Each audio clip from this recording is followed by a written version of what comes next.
Hello, I'm Matt and welcome to Badger Workshop. So I'm just going to announce the winners of the YouTube and the Instagram giveaway for the Tool Totes. So thank you for everyone that entered.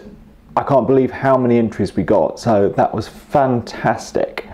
So first we have the winner of the Tool Tote on the YouTube competition, and that was Tony Heather, and I've contacted him and I'm getting it on its way, so congratulations to you. And on the Instagram one, it's Duncan from Little Hobby Shop. So again, I've contacted Duncan. He's in the UK. I had to check both of those and they're on the way. So well done to both of you.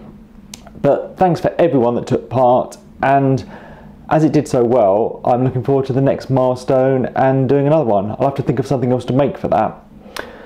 So yeah, thank you for entering. That's about it. So I'll just give you a sneak peek of what I've been doing this week.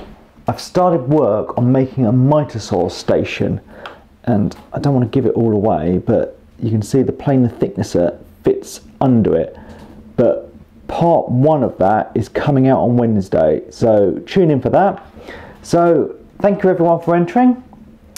Thank you for subscribing and getting me to 10,000. Thank you to my patrons, and I'll see you all on Wednesday.